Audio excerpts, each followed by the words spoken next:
Palavra da Verdade, com Hernandes Dias Lopes. Abra sua Bíblia comigo, por gentileza, no livro de Apocalipse, capítulo 1.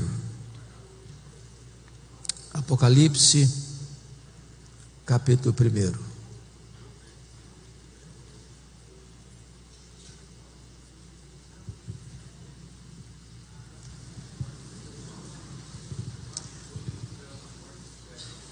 Nós vamos ler todo este capítulo.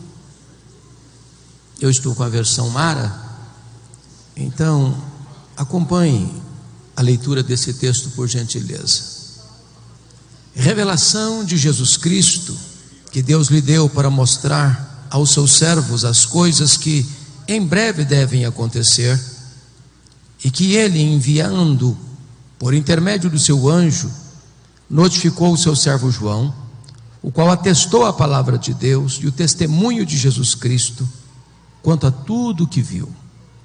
Bem-aventurados aqueles que leem, aqueles que ouvem as palavras da profecia e guardam as coisas nela escritas, pois o tempo está próximo.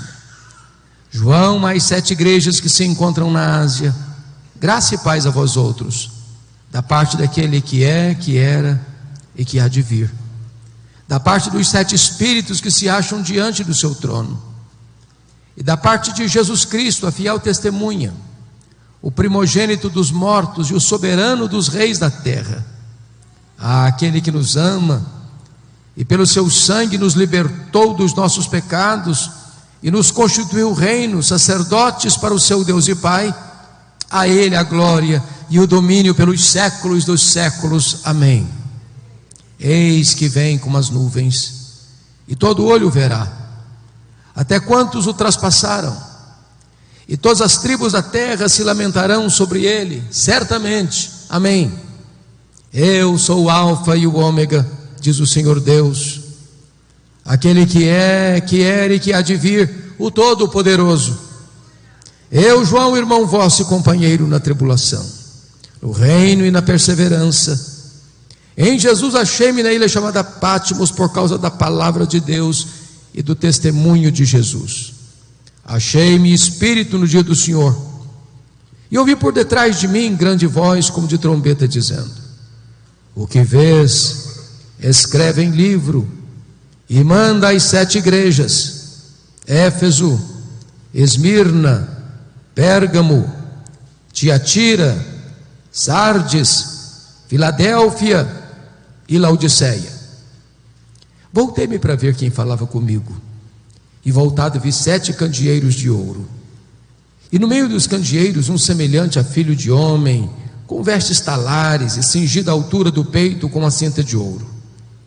A sua cabeça e cabelos eram brancos como a alva lã, como neve, os olhos como chama de fogo, os pés semelhante ao bronze polido, como que refinado numa fornalha, a voz como voz de muitas águas. Tinha na mão direita 7 estrelas, e da boca saía-lhe uma afiada espada de 2 gumes. O seu rosto brilhava como o sol na sua força. Quando o vi, caí a seus pés como morto. Porém ele pôs sobre mim a mão direita, dizendo: não temas, eu sou o primeiro e o último, e aquele que vive. Estive morto, mas eis que estou vivo pelos séculos dos séculos, e tenho as chaves da morte e do inferno. Escreve, pois, as coisas que viste, e as que são, e as que hão de acontecer depois destas. Quanto ao mistério das 7 estrelas que viste na minha mão direita, e aos 7 candeeiros de ouro, e as 7 estrelas, são os anjos das 7 igrejas, e os 7 candeeiros são as 7 igrejas. Amém. Meus amados, eu gostaria de compartilhar com vocês hoje sobre a glória incomparável do nosso glorioso Redentor. O livro de Apocalipse retrata para nós o ponto culminante da história. Apocalipse é a acrópole, o pináculo da revelação de Deus. Esse livro não é tanto o registro de fatos que hão de acontecer, mas sobretudo Apocalipse é revelação de uma pessoa, é a revelação de Jesus Cristo nosso Senhor. O livro é acerca dele, da importância dele, da obra dele, da posição dele, da soberania dele e da sua vitória gloriosa. Jesus é o centro da própria eternidade. Ele é o centro da história. Ele é o centro da igreja. Ele é o centro do céu. Ele é o centro da Escritura. Ele é tudo no Antigo Testamento. Ele é a semente da mulher que nasceu para esmagar a cabeça da serpente. Ele é o descendente de Abraão, em quem todas as famílias da terra são abençoadas. Ele é representado por aquela coluna de nuvem e por aquela coluna de fogo que guiou o povo 40 anos no deserto. Ele é representado pelo maná que caía do céu e pela água que brotava da rocha. Ele é representado pelo Cordeiro da Páscoa. Ele é representado pelo tabernáculo. Ele é representado pela Arca da Aliança. Ele é representado pelo templo. É representado pelas festas, pelos sacrifícios, pelo sábado. Tudo é uma sombra dele. Ele a realidade. Jesus é tudo também no Novo Testamento. Ele é o Messias prometido. Ele é o Filho de Deus. Ele é o Verbo que se fez carne. Ele é o pão da vida. Ele é a luz do mundo. Ele é a porta das ovelhas. Ele é o bom pastor. Ele é a ressurreição e a vida. Ele é o caminho e a verdade e a vida. Ele é a videira verdadeira. Ele é o amado da nossa alma. Ele é a nossa paz. Ele é a nossa alegria. Ele é a nossa justiça. Ele é a nossa herança.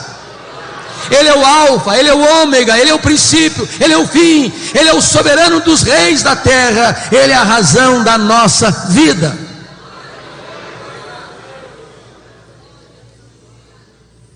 Este livro apresenta-nos a revelação de Jesus, porque não há nenhuma causa mais poderosa para fortalecer um obreiro, para encorajar uma igreja, do que a consciência de quem é Jesus e a importância de Jesus no nosso meio. Os dias eram sombrios, muito sombrios. Nero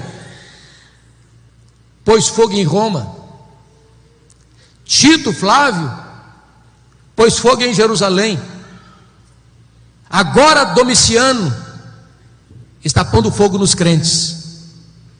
Os crentes estão sendo crucificados, queimados vivos, jogados às feras. A igreja está sendo massacrada. Os apóstolos todos já estavam mortos pelo viés do martírio. João era o último representante do colégio apostólico. Ele é pastor em Éfeso, já velho.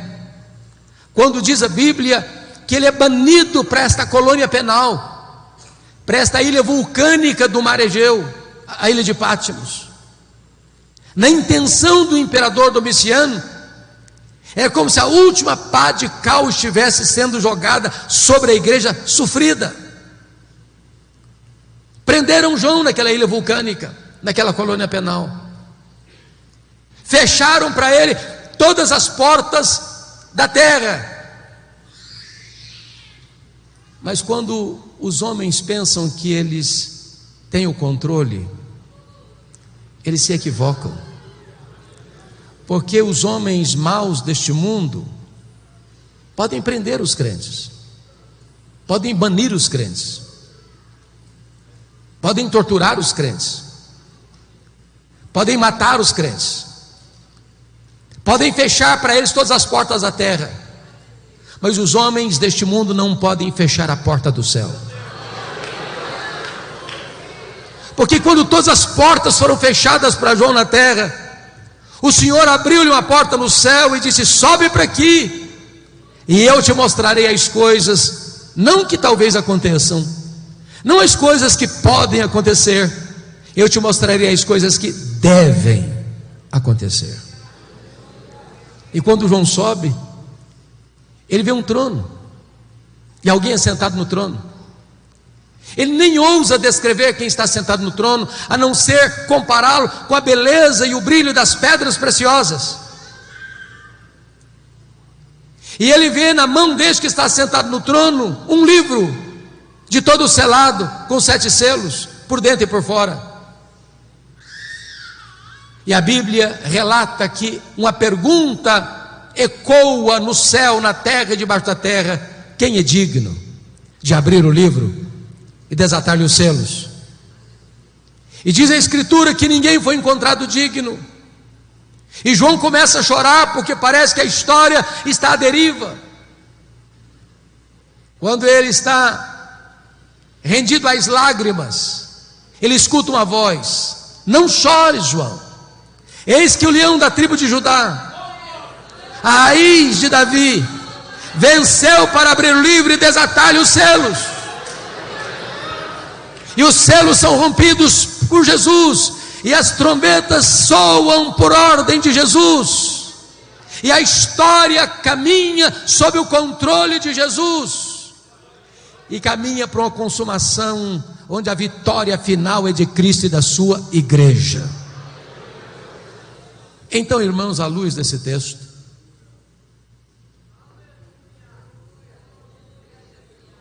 eu gostaria de trazer 3 verdades para a nossa reflexão e ensino nesta noite.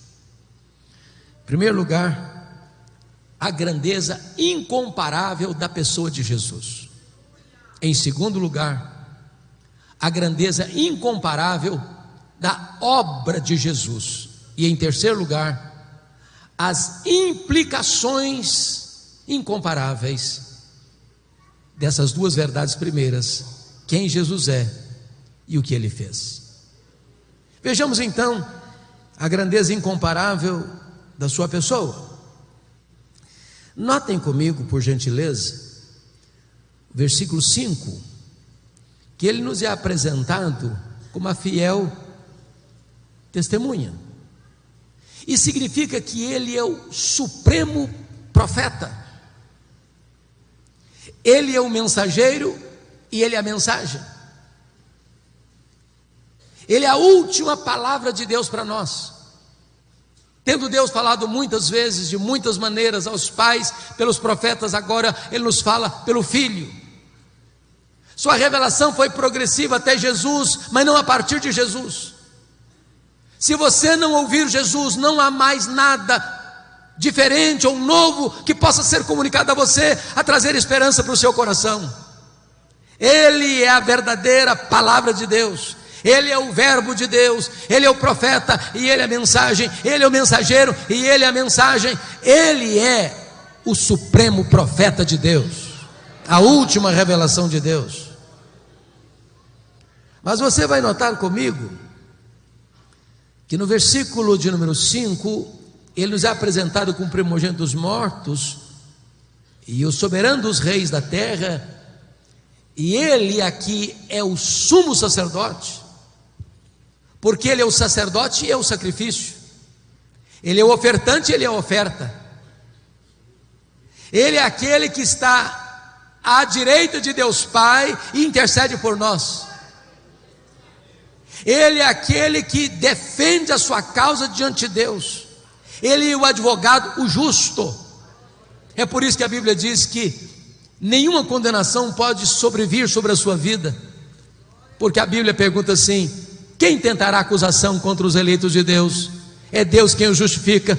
Quem os condenará? É Cristo Jesus quem morreu, ou antes quem ressuscitou, o qual está à destra de Deus e também intercede por nós.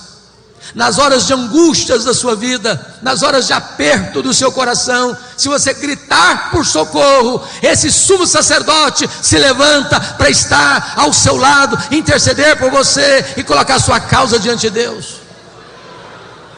Mas mais do que isso, o texto nos apresenta como ele é também o Rei dos reis. Ele é o soberano dos reis da terra. O que significa isso? Significa, meus amados irmãos, que Ele tem o controle. Você vê hoje as nações confusas, as guerras, as ameaças de um conflito armado ou de uma guerra nuclear, e os homens passam a ideia de que eles é que têm as rédeas nas mãos, o controle nas mãos, eles que podem apertar um botão aqui, outro ali, outro acolá, para explodir o planeta. Mas quem está sentado no trono é o Senhor Jesus. Quem comanda o universo é o Senhor Jesus. Ele é o soberano dos reis da terra. Ele que levanta reis, Ele quem abate reis, Ele quem levanta reinos, Ele quem abate reinos. Ele controla o universo, Ele dirige a história, Ele governa a igreja e Ele conduz a história para uma consumação final. Ele é o Rei dos reis. Mas notem vocês comigo no verso 13, que quando João volta para ver quem falava com ele, ele vê 7 candeeiros, e no meio dos candeeiros um semelhante a filho de homem.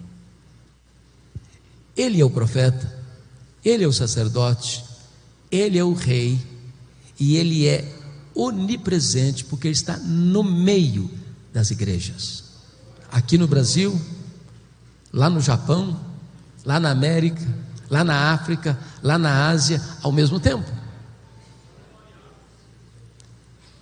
Não há nenhum crente reunido nesse horário, em qualquer lugar do mundo, onde a promessa não se cumpra. Onde tiver 2 ou 3 reunidos em meu nome, ali eu estarei no meio deles. Ele está aqui hoje. E é porque Ele está aqui hoje que você e eu viemos para cá. Ele é a razão dessa igreja existir. Ele é o conteúdo que essa igreja tem pregado há décadas nessa cidade.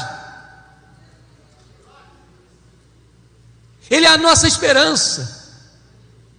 Ele é a razão da nossa vida. Ele é o amado da nossa alma.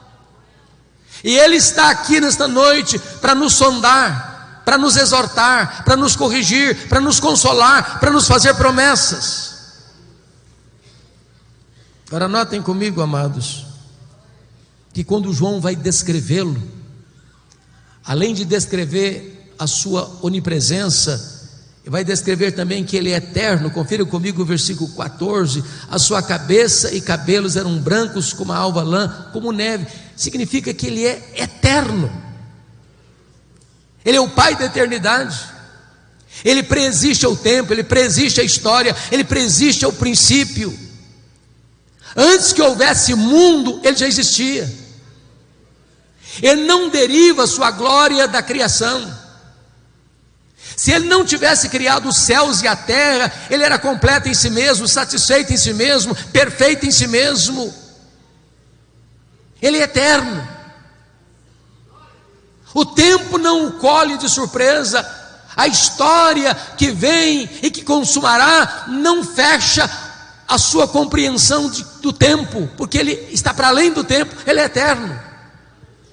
Ele não é pego de surpresa. Ele não está lá no céu esfregando as mãos, ansioso, sem saber o que vai fazer diante dessa conjuntura atual. Mas notem mais, versículo 14: Ele não apenas é onipresente, Ele não apenas é eterno. Versículo 14 diz que Ele é também onisciente. Os seus olhos são como chama de fogo. Ele tudo sabe, Ele a tudo vê, Ele a todos sonda. É por isso que Ele se dirige às igrejas da Ásia, e para 5 delas Ele diz: eu conheço as tuas obras. É por isso que Ele disse à igreja de Pérgamo: eu conheço o lugar onde tu habitas, onde está o trono de Satanás. É por isso que Ele diz à igreja de Esmirna: eu conheço a tua tribulação e a tua pobreza.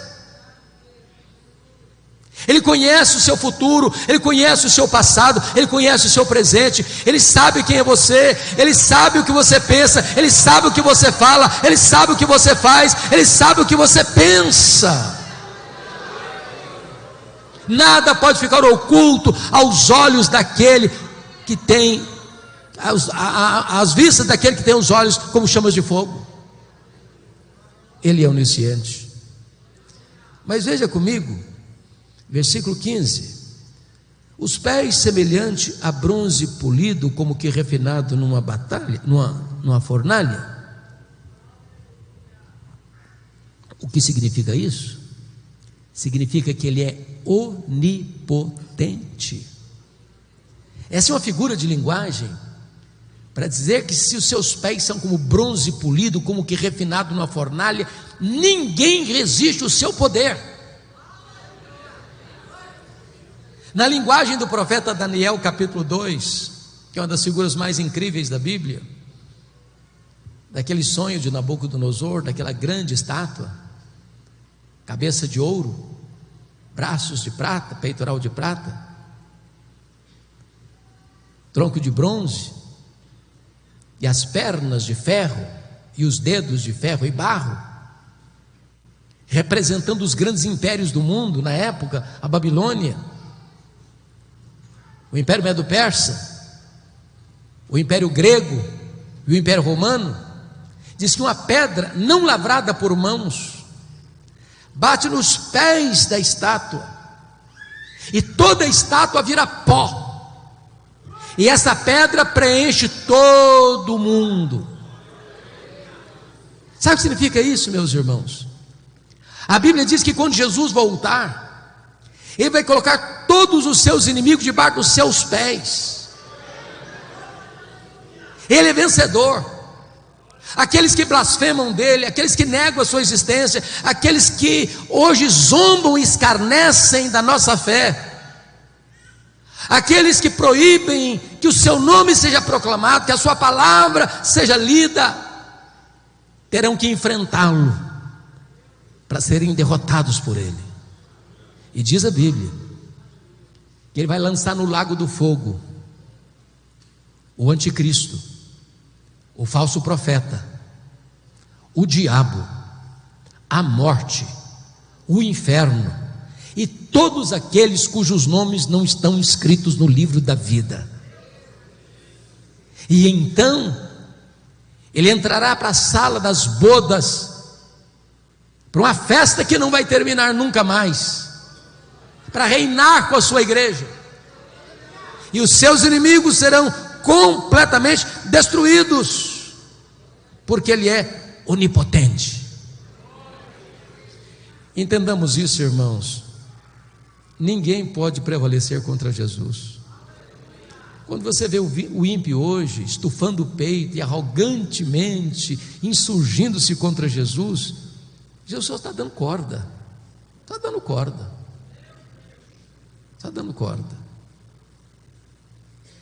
Na hora que a corda puxar, o ímpio não tem amparo nenhum.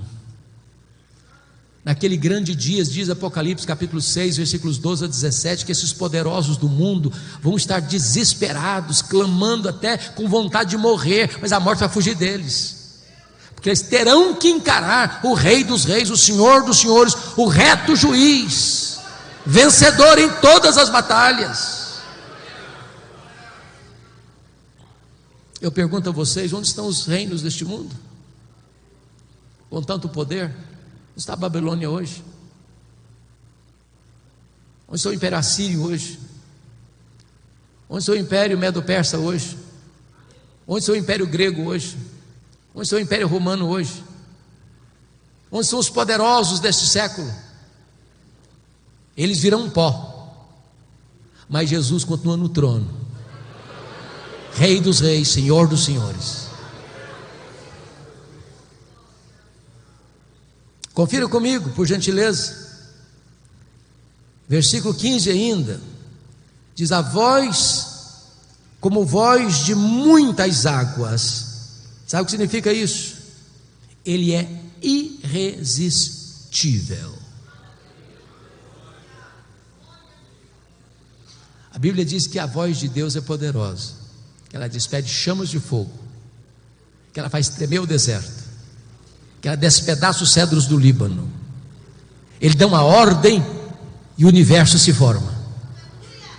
Ele dá uma ordem e o sol para.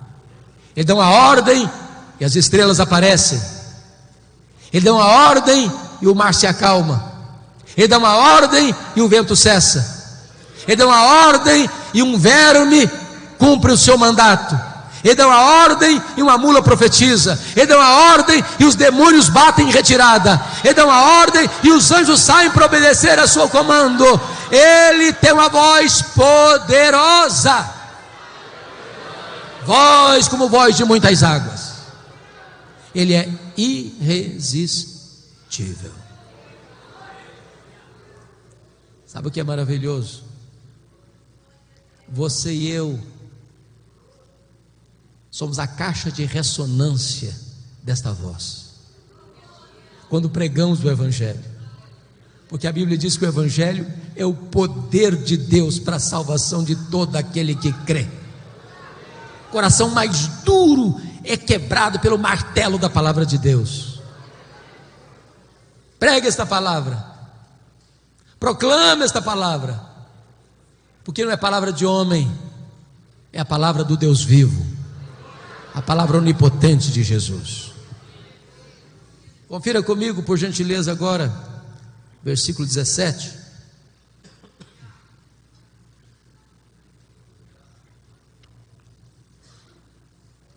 Vejam, por gentileza.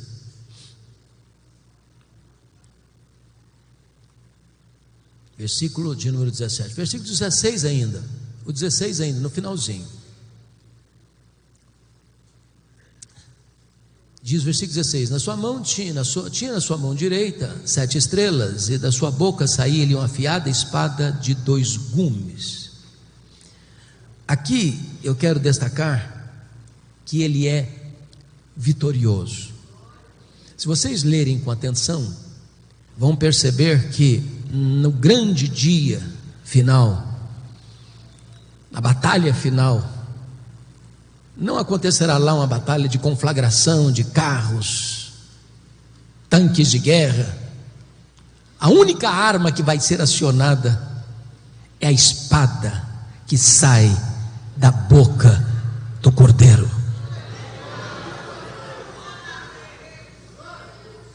O Senhor não precisa de recursos humanos, de armas humanas para triunfar. É por isso que a Bíblia diz que vai matar o anticristo com o sopro da sua boca, com o poder da sua manifestação. Irmãos amados, como é importante nós compreendermos quão grande é Jesus, quão poderoso é Jesus, quão incomparável é Jesus. A espada que sai da sua boca significa que ninguém pode resisti-lo, ninguém pode ameaçá-lo, ninguém pode derrotá-lo. Nós não seguimos um líder fracassado, um líder derrotado. Nós seguimos aquele que é vencedor, invicto em todas as batalhas. Nós nem entramos em campo hoje para saber se vamos ganhar ou perder. Diz a Bíblia que nós já somos mais do que vencedores em Cristo Jesus, nosso Senhor. Louvado seja Deus. Se você é crente, se você nasceu de novo, você já está alistado neste poderoso exército vitorioso de Cristo Jesus.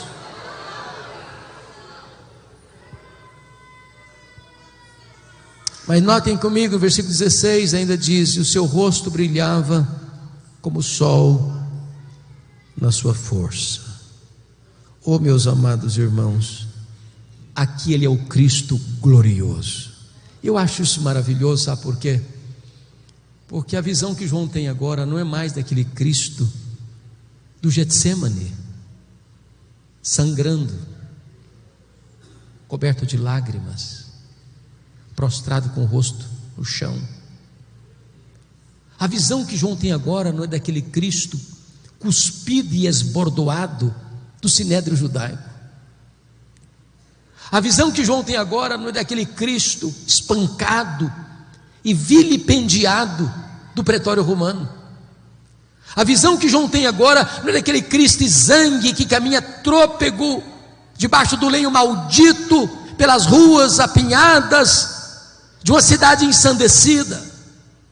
A visão que João tem agora não é daquele Cristo suspenso entre a terra e os céus, pregado naquele lenho maldito. Não! Ele tem a visão do Cristo vitorioso. O seu rosto brilha como o sol na sua força.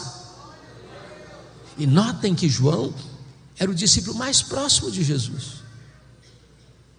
Mas ele está diante da glória do Cordeiro, do Cristo vencedor, do Cristo vitorioso. Mas, finalmente,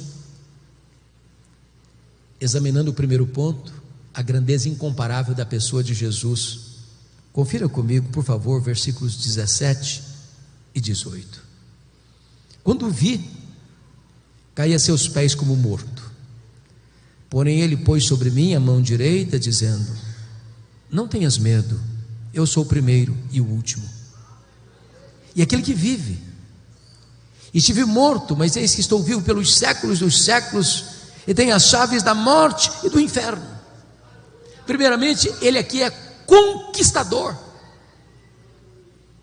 Ele entrou nas entranhas da morte, ele arrancou o aguilhão da morte, ele matou a morte, ele inaugurou a imortalidade e ressurgiu vitoriosamente. Agora ele é a ressurreição e a vida. Ele conquistou a morte, ele matou a morte, e agora você e eu podemos dizer para a morte: onde está a morte, a tua vitória? Onde está a morte, o teu aguilhão? Tragada foi a morte pela vitória. Agora, morrer para o crente não é um desastre mais. Para mim o viver é Cristo e o morrer é lucro. Para mim morrer é deixar o corpo e habitar com o Senhor. Para mim morrer é deixar aqui este corpo e habitar com o Senhor, o que é incomparavelmente melhor. Mas ele não é apenas o conquistador, finalmente ele é o restaurador. João está prostrado como um morto. Ele diz: ô João, não fica com medo não, eu sou o primeiro, eu sou o último, João, eu sou o alfa, eu sou o ômega.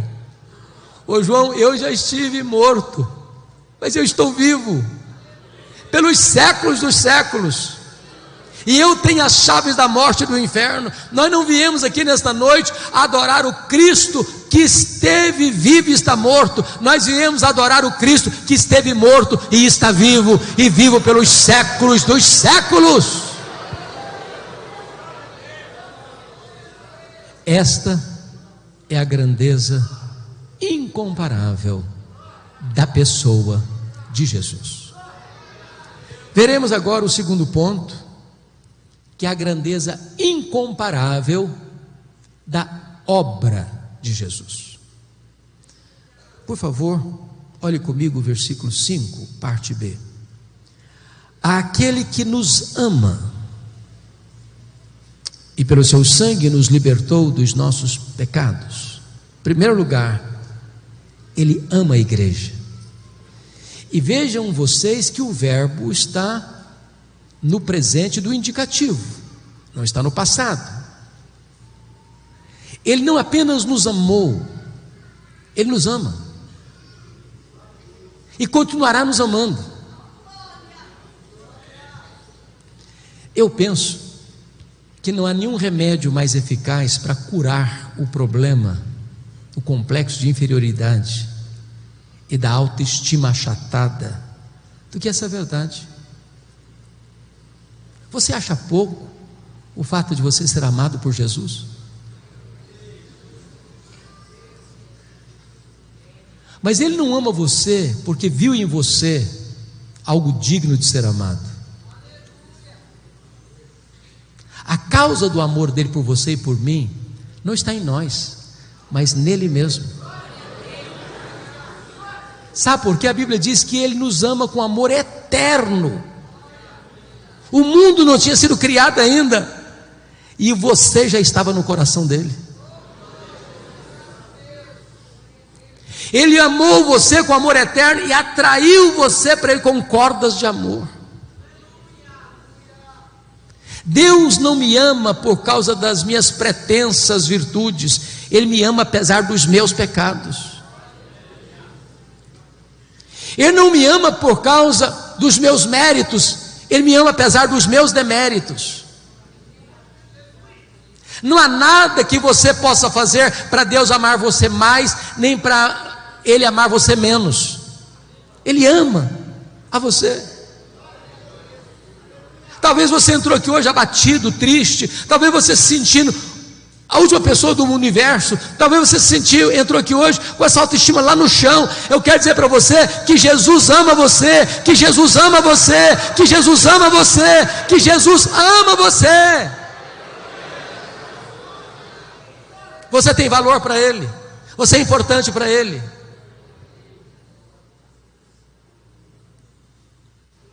A segunda verdade que está aqui, notem comigo, por gentileza. Verso 5 ainda, está escrito o seguinte: e nos libertou, e pelo seu sangue, nos libertou dos nossos pecados. Agora, note que o verbo não está no presente mais, está no passado. Sabe o que significa isso? A redenção que Ele deu para você é perfeita, é completa, é eficaz. Você não está meio salvo, você está salvo. Ele não deu para você meia vida eterna, Ele deu para você vida eterna. Agora notem mais, nem você nem eu podemos nos libertar dos nossos pecados.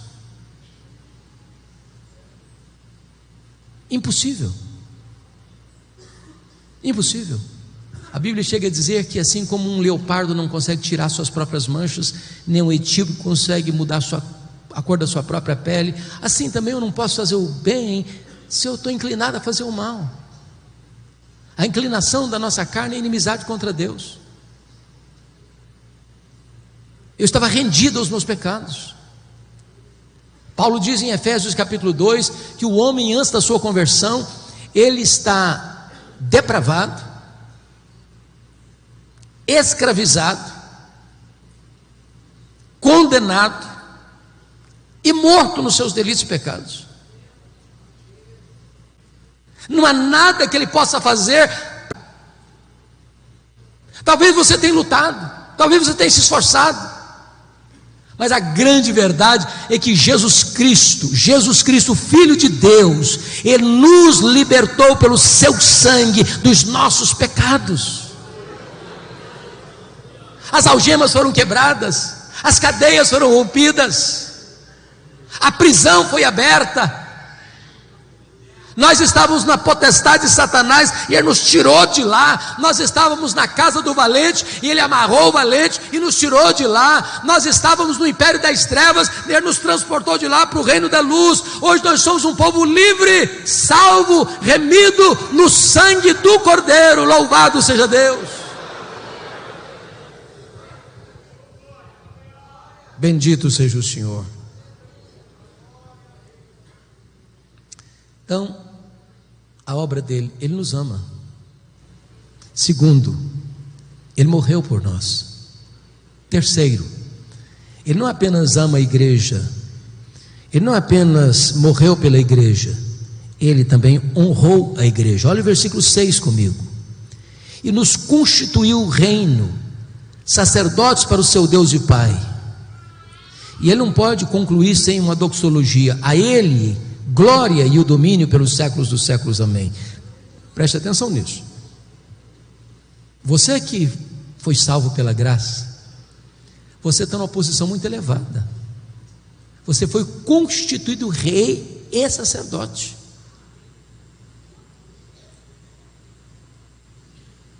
Talvez você aspire a algumas posições que algumas pessoas ocupam neste mundo, pois eu posso lhe garantir que a posição mais honrosa que o mundo possa oferecer não é nada em comparação ao que você já tem. Você é rei e sacerdote.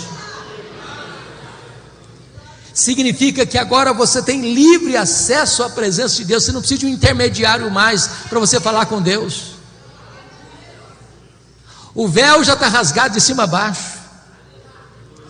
O novo e vivo caminho já foi aberto e franqueado para você. Eu estou estudando, pastor Samuel, o livro de Esther. E é curioso que na história lá de Esther, o rei Assuero, conhecido por Xerxes I, ninguém podia entrar lá na sala do trono dele sem ser convidado, nem a rainha. Se uma pessoa entrasse sem ser convidado, ele podia matar a pessoa, dar uma ordem sumária para a pessoa ser executada. Eu quero dizer para você que o Rei dos Reis está franqueando para você a sala do trono. Você pode entrar a hora que você quiser, de onde você estiver, como você estiver. E Ele vai acolher você, Ele vai receber você, Ele vai abraçar você, Ele vai dar as boas-vindas a você, porque agora você tem livre acesso à presença de Deus.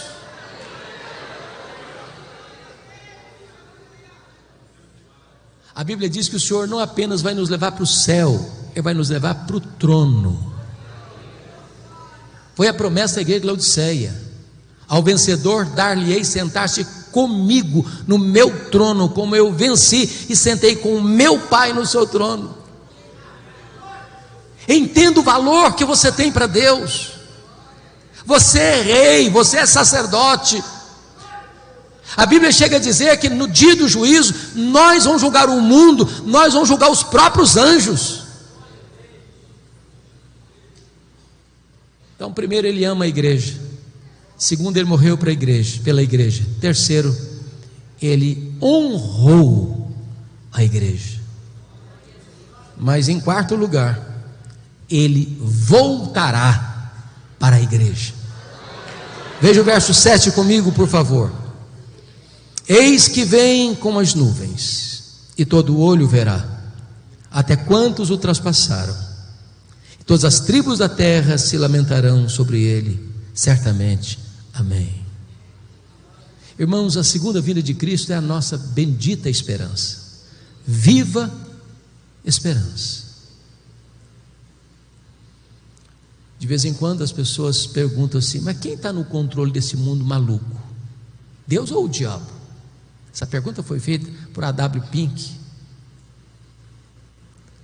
Guerras, violência, terrorismo,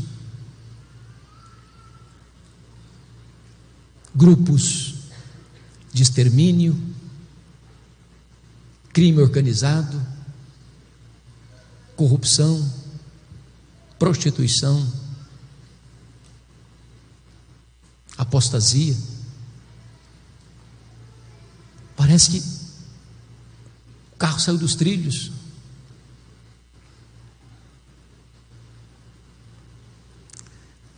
Mas eu quero dizer para você que a história não é um caminhão sem freio ladeira abaixo.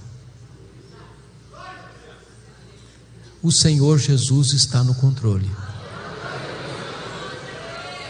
E Ele não nos deixou enganados sobre o que haveria de acontecer. Ele já nos deu as pistas, já nos deu os sinais. E quando os homens acharem que eles estão no controle, ou que o mal está prevalecendo, Ele voltará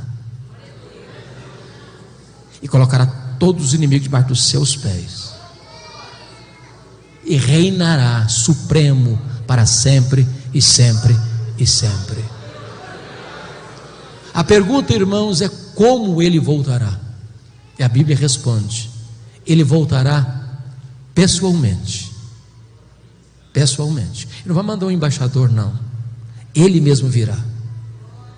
Lá em Atos 1, 9 a 11, diz que quando os galileus estavam olhando para as alturas, Jesus subindo entre nuvens, dois anjos aparecem e diz: varões galileus, por que estáis olhando para as alturas? Esse mesmo Jesus que vi subir, assim descerá dos céus. Ele pessoalmente virá. Ele pessoalmente virá.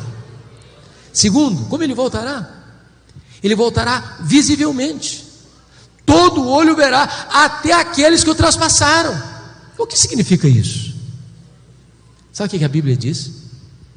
Quando Jesus voltar, lá em João 5, 28 e 29, diz que todos os mortos sairão dos túmulos, uns para a ressurreição da vida, outros para a ressurreição do juízo. Quando Jesus voltar, duas coisas vão acontecer: ressurreição para os que estiverem mortos, e transformação e arrebatamento para os que estiverem vivos. Aquelas pessoas que cuspirem em Jesus, que cravaram a fronte de Jesus com coroa de espinho, que esbordoaram Jesus, que pregaram Jesus na cruz, vão ter que ressuscitar, e vão ter que ver Jesus na sua glória vindo.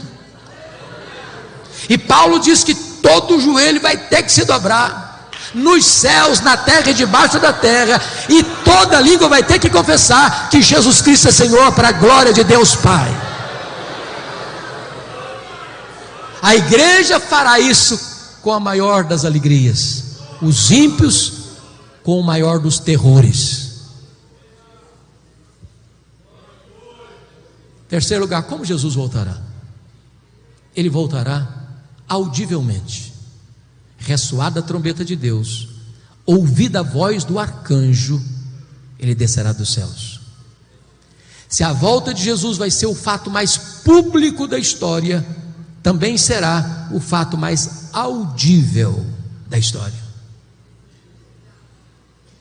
Não haverá montanha tão alta, deserto tão inóspito, caverna tão escura, que impedirá as pessoas de ouvirem o alarido desta vinda. Se de dia, se de tarde, se de noite, não sabemos, porque ele virá de dia, ele virá de tarde, ele virá de noite. Como assim? Agora estamos 8:30 da noite no Brasil, mas já é 8:30 da manhã no Japão. Então, se Jesus voltar de noite para o Brasil, volta de manhã para o Japão. Se volta num horário aqui, volta no outro horário na África, volta outro horário na Europa. É por isso que Jesus disse: olha, não sabe se é de dia, se é de tarde, se é de noite. Porque quando ele voltar, vai estar de manhã para um, vai estar de tarde para outro, vai estar de noite para outro. Mas todo olho o verá. Quarto lugar, como ele voltará? Ele voltará repentinamente. Diz a Bíblia que vai ser como um relâmpago que risca os céus do oriente ao ocidente. Vai ser num momento, num abrir e fechar de olhos. Sabe o que significa isso? Não haverá tempo para você se preparar na última hora. Se você não tiver azeite na sua lâmpada, não tem esperança. Vigiai, vigiai, para que aquele dia não nos tome de surpresa. A igreja de Deus não é filho das trevas, é filho da luz. E filho da luz não é pego de surpresa, porque ele está aguardando na ponta dos pés a vinda do Senhor, dizendo: Maranata, ora vem Senhor Jesus. Ele apressa, ele ama a vinda do Senhor. Quinto lugar, como ele voltará? Ele voltará inesperadamente. Vai ser como ladrão que não manda um WhatsApp para você dizendo: tal dia, tal hora, eu chego na sua casa, prepara um cafezinho, um pão de queijo. Sabe o que significa isso, irmãos? A segunda vinda de Jesus não será um dia óbvio. Notem vocês que todas as pessoas que tentaram marcar a segunda vinda de Jesus, me perdoe da expressão, deram com os burros na água. Aquele dia da economia do Pai vai ser de surpresa. Talvez um dia comum, que se levanta para levar filho na escola, ou para ir para o trabalho, para fazer uma viagem, ou para ficar em casa. Quando as pessoas não perceberem, ele virá. Como Jesus voltará? Sexto lugar, ele voltará inescapavelmente. Diz 2 Tessalonicenses que vai ser como uma mulher grávida que está para dar à luz. Ou seja, uma mulher não está meio grávida, ela está grávida. E se ela está grávida, ela vai dar à luz. Em outras palavras, nenhuma corte humana, por mais egrégia que ela seja, pode mudar ou cancelar a segunda vinda de Cristo. Ele voltará, querendo os homens ou não, acreditando os homens ou não, desejando os homens ou não, Ele voltará, inescapavelmente. Mas em sétimo lugar e último lugar, Ele voltará vitoriosamente, gloriosamente, gloriosamente. Diz a Bíblia que ele não vem mais humilde, montado num jumentinho, numa linguagem bíblica da época, ele vem montado num cavalo, colocando na sua coxa Rei dos Reis e Senhor dos Senhores. Ele virá em grande glória, as nuvens serão, meus amados irmãos, a sua carruagem, os anjos a sua escolta, o arcanjo o seu arauto, e os santos o seu glorioso cortejo, e ele virá com muito poder e glória. Louvado seja o Senhor.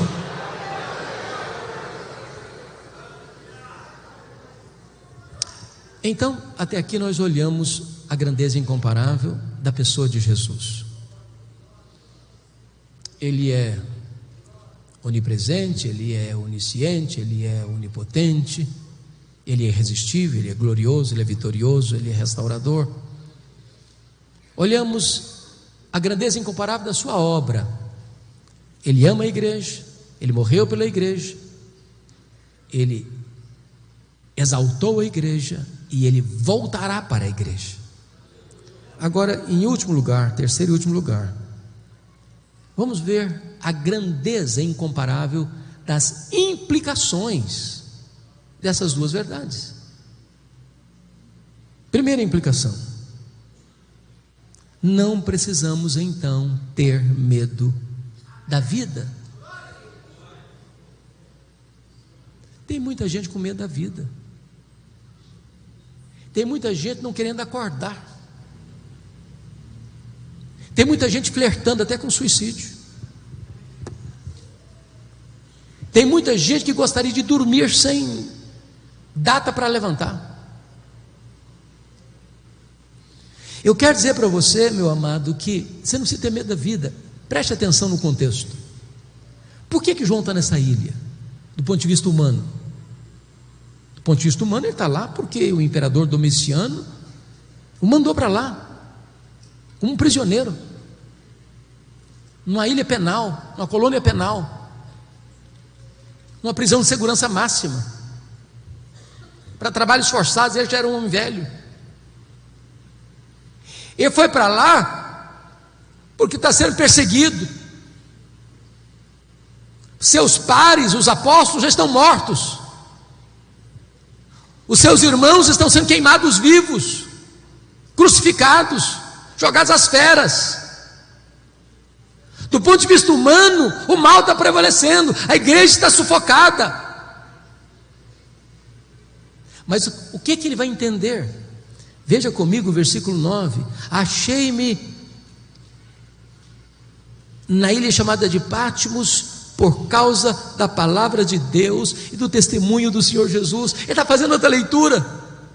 Então, não foi Domiciano que me mandou para cá, não. Eu estou aqui, é por causa de Jesus. Eu estou aqui, é por causa da palavra de Deus. Eu estou aqui para uma agenda celestial. Eu estou aqui porque Deus aproveita a situação adversa da agora para transformar a tragédia em triunfo. Eu estou aqui para receber a revelação de Deus das coisas que devem acontecer. Quem está no controle é Deus. Deus transforma a ilha de Patmos na porta do céu. Deus transforma a tragédia em triunfo. Deus é especialista em virar a mesa, em mudar o placar do jogo. Você não precisa ter medo da vida. Me permita dizer isso, meus amados irmãos: a igreja de Deus é indestrutível.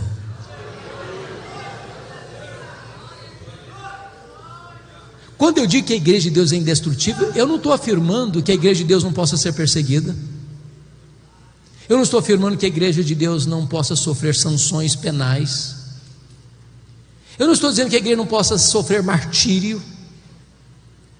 Apocalipse capítulo 12, versículo 11 diz que a igreja vence o diabo com a palavra do testemunho e com o sangue do Cordeiro. Testemunho aqui é martiria.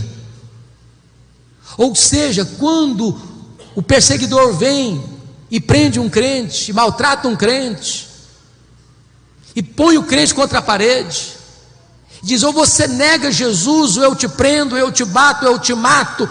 E o crente diz: eu prefiro morrer do que negar o meu Senhor. Ele morre, mas com a sua morte ele vence. Ele é mais do que vencedor.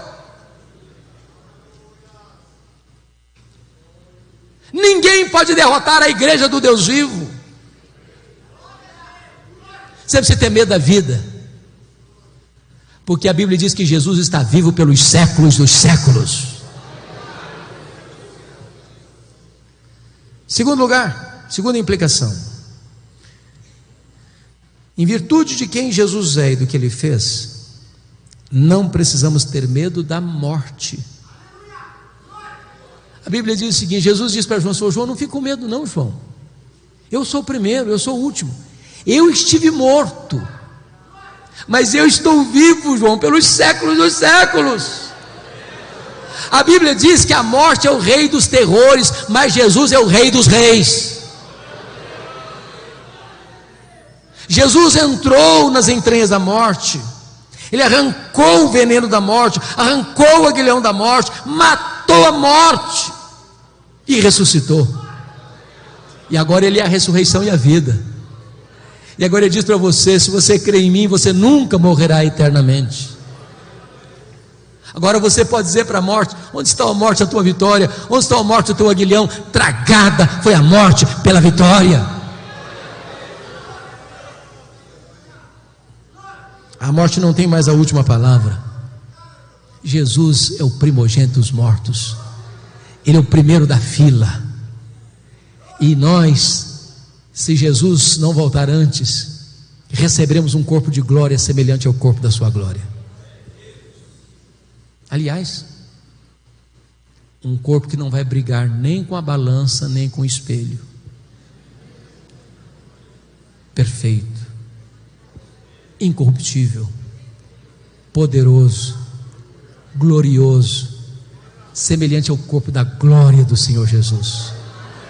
Não vai ter mais doença, não vai ter mais cansaço, não vai ter mais fadiga. Bendito seja Deus. Terceira implicação: não precisam ter medo da vida. Segundo, não precisam ter medo da morte. Terceiro, não precisamos ter medo do desconhecido.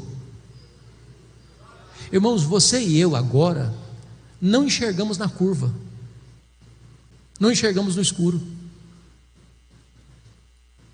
Eu sei o final é de glória, mas o processo eu não sei. Eu não sei se você e eu estaremos vivos amanhã. E às vezes a gente fica com medo.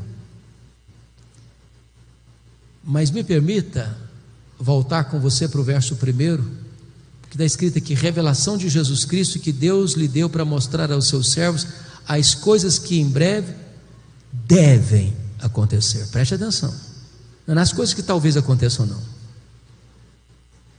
é nas coisas que podem, não, nas coisas que devem acontecer. Sabe o que significa isso? Que quem escreve a história é Deus, quem determina a história é Deus, quem está no controle é Deus. Sabe o que significa isso? Nós não cremos em acaso, nós não cremos em sorte, nós não cremos em azar, nós não cremos em determinismo cego, nós não cremos em coincidência, nós não cremos em macumba pegando em crente, nós não cremos em olho gordo. Nós cremos que a mão de Deus dirige o nosso destino. Então descanse seu coração. Acalma o seu coração. Você precisa ter medo do desconhecido, porque o plano de Deus é perfeito e não pode ser frustrado.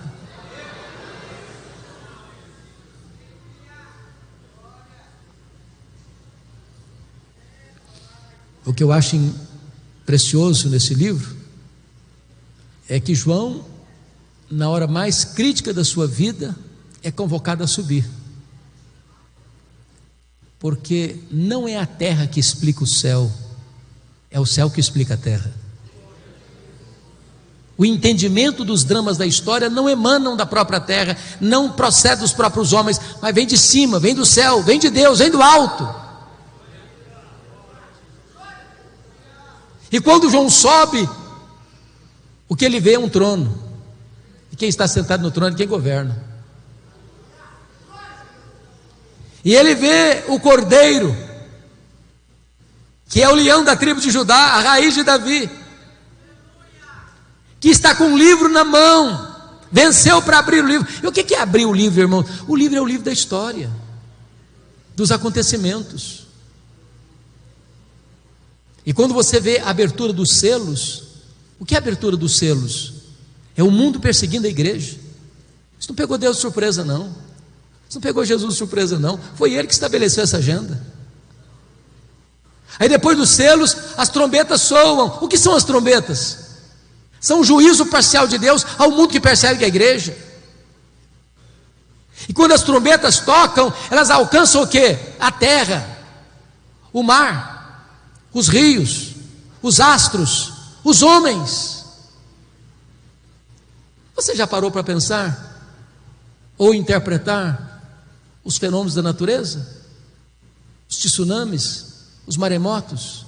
Você já parou para pensar nos terremotos, os abalos sísmicos? Você já parou para pensar nas pandemias da vida que atingem a terra e os homens? Isso não é coisa fortuita, casual. Não é porque a natureza está em ebulição ou em revolta. São trombetas de Deus, chamando os homens ao arrependimento, dando a eles mais uma chance de se voltarem para Deus. Quando você vê no Apocalipse o levantamento do quarteto do mal, nos capítulos 12, 13 e 14, o diabo, capítulo 12, o anticristo, o falso profeta, capítulo 13, e a grande Babilônia, no capítulo 14, esses inimigos não se levantam por conta própria, o próprio Deus permite-os se manifestarem, para que se revele neles a glória de Deus na sua derrota fragorosa. E notem vocês,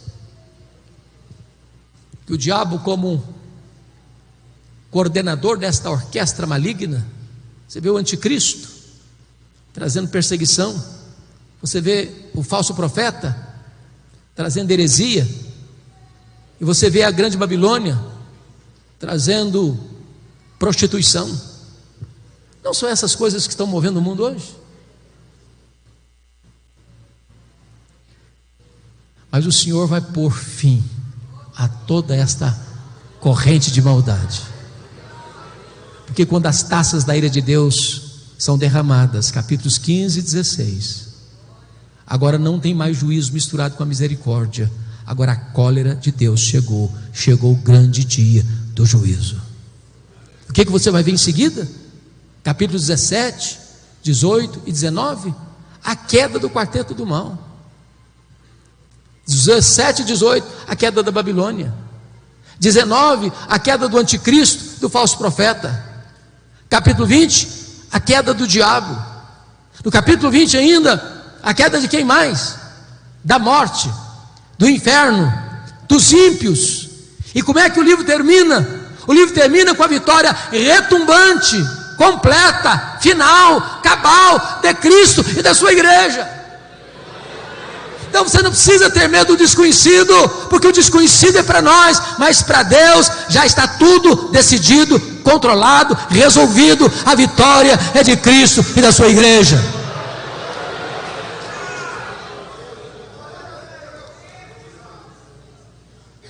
Em último lugar, Quarto e último lugar.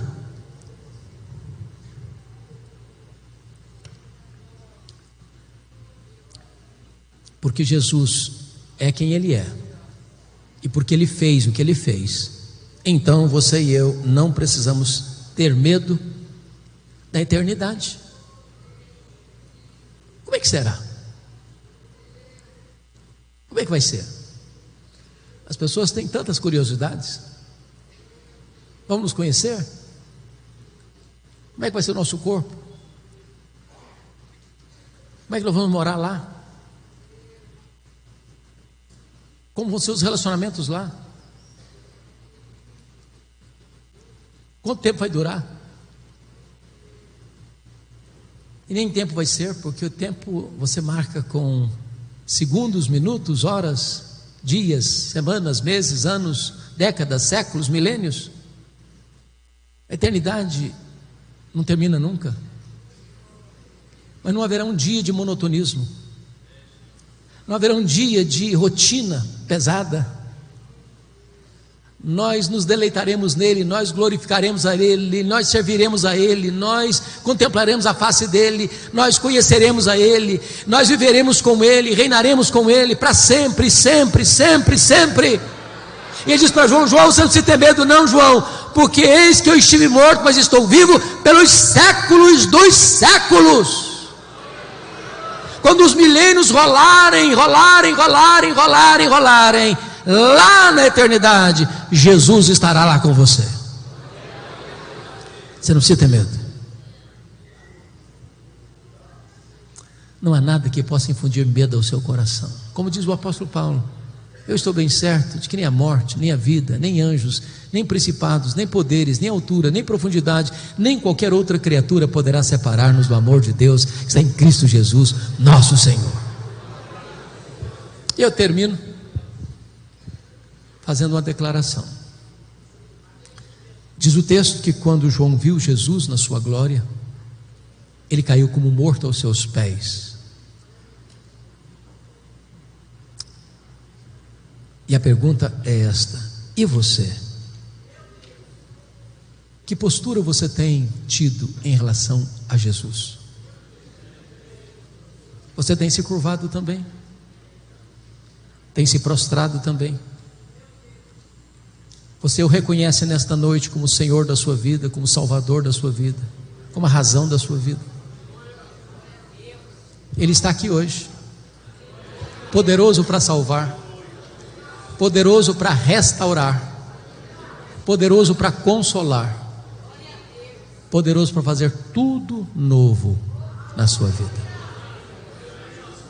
A Ele, o Rei da Glória, a Ele, o Alfa e o Ômega, a Ele, o soberano dos reis da terra, a honra, a glória e o louvor, agora e pelos séculos eternos. Amém.